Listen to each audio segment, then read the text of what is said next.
Hello there. Well, haven't done a live for a while, but it's that time of the year where my book Rosa's Choice is about to celebrate its 2nd anniversary of birthing. So as I did last year, I'm going to flick through the book. I use my book as an oracle. So yes, so I flick through and say, what do I need to know today? What's the message from Spirit? What's the message from Spirit Baby? What am I looking at? So I thought I'd just come in and see what Rosa, one of my Spirit Babies, who this book is obviously about, and also Spirit Baby and Spirit, because this isn't just about Spirit Babies, it's about the universe, it's about life, creation, all sorts of stuff that if I knew what I was writing about when I first started, I probably wouldn't have started it. I thought I was writing part 1, and then part 2 and part 3 is much more a collective picture. So part 1 was very much about the babies and about conception and about baby loss, and you know how Spirit Baby feel about that. So yeah, so I'm just going to flick through this and see what Rosa and Spirit Baby wish us to talk about today. And before I do that, just wanted to, for those of you who don't know who I am, if you just come across this video, so I'm Debra, and I'm a Spirit Baby medium, I'm a healer, a channel, a soul plan reader, and obviously author of Rosa's Choice. And I've been supporting women who are having a challenging journey to motherhood, whether that's baby loss or it's been a long time waiting to conceive, and there just seems to be lots of challenges. So I'm often seen as kind of a last resort, but there must be a nicer way of saying that. But yes, so sort of changing, resetting your journey to motherhood. It was certainly fertility, like spirituality was what really got me back on my path. It completely turned around my journey to motherhood.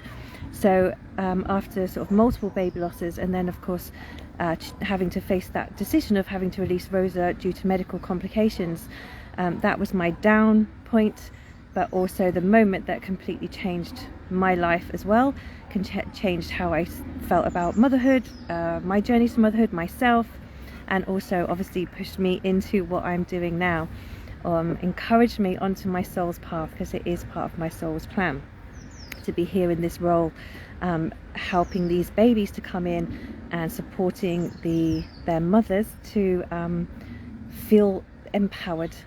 So it's empowered. So spiritual fertility, that's what it is really. A spiritual fertility is that missing piece. It certainly was my missing piece that completely turned my journey around, and turned my whole life around, actually, in the best of ways. And so this is what I do now. I've got a spiritual fertility hub at the beautiful Fire and Alchemy in Shoreditch in London, and I also of course work online and run groups and courses and all sorts of stuff, supporting women and couples, because the babies are always saying it's not just the mum, you're co-creating with us, and also of course your partners, and yeah, and donors and everything. So it's like a really big picture. So this is really for people who are open to that bigger picture, knowing that conception is more than a physical act. You know, there's so much more going on behind the scenes. There's lots of preparation going on with your babies, lots of preparation within you in order for you to clear your channel, so you really know your truth. And we can often feel like we're being punished, or we don't deserve, or there's something wrong with us, you know, when we're having so many challenges on a journey to motherhood. And it really is the complete opposite. It's like your baby's looking and going, we know there's more to you, we see your potential, and all we want is for you to see yourself as we see you, which is pure love. Okay, we can forget that because of our experiences and what other people have told us and the world has told us. So it's a really empowering missing piece of fertility, that you're actually in charge. You know, you're not, it's like finding yourself again within it all. So let's have a little flick through and see what Rosa wishes to share with you today and discuss. Okay.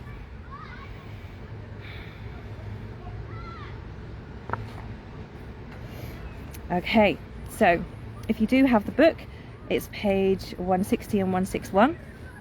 And what's jumping out at me is this paragraph on connection leads to trust. So trusting, what a massive topic to start with. I'll be doing a live every day with a little reading, but they want us to trust. Okay, so what does that mean? That's massive in itself, because we always feel like, oh, I need to trust, I'm meant to trust, everyone tells me I need to trust, it's all okay, and it's all working out perfectly. But the thing is, if you don't trust, there's a reason for that. So to try and make yourself trust, you're going to actually push yourself out of your alignment. So when you can say and admit, like, I can't trust that right now, I can't trust what's happening, I just don't trust, I don't trust my baby's coming to me, then that is completely where you're at, that is your truth, and that is where you are in alignment with yourself and the universe and the babies, because you're not lying to yourself, you're not trying to pretend to be something that you're not. In my course From Here to Maternity, which will be launching again on the 22nd of May, we did this whole tapping on trust, and we just had a big box of, like, imagine trust in a big box, and we were tapping on things like, even though I'm meant to trust and I don't, I love myself anyway. So it's kind of easing that sense of, I don't trust but I know I should, because that's got to be bad. No, we've got to cut that mind chatter and say to ourselves, okay, I'm not in trust right now, but that's okay. So this feeling of mistrust, so you go into the feeling of mistrust rather than pushing yourself into the trust. Okay, so what the babies have to say about trust: connection leads to trust. And this is it's actually not it is from Rosa, because Melchizedek also came in with a message on trust, saying in this book, we trust that the earth is going to turn, we trust the sun is going to rise, we don't think it's within our power, so we just don't even think about it. So when there's a mistrust, it means that your trust has been broken, there's been an experience that has happened to kind of break that trust. So you're building back that trust in yourself, in life, in your babies. So it's looking at the wound of mistrust rather than kind of forcing yourself into trust. So this is what Rosa is saying about that. I trust you will allow me to get to my point, that it is not the lack of trust that is the problem, but the lack of connection which you feel. Connection to yourself, connection to the universe, connection to the flow of life, and yes, your connection to your baby souls. But please remember, they are not simply your baby souls, but beautiful and powerful souls in their own right, with their own choices and their own life plans. Plans that indeed are very much linked to yours, but very much theirs alone too.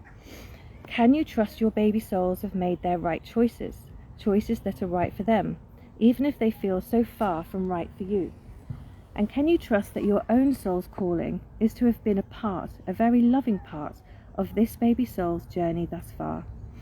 For once you can accept that there are no outcomes, no expectations, no holding on to, and no need to question the very turning of the universe, then we can actually turn to the pain this loss has delivered.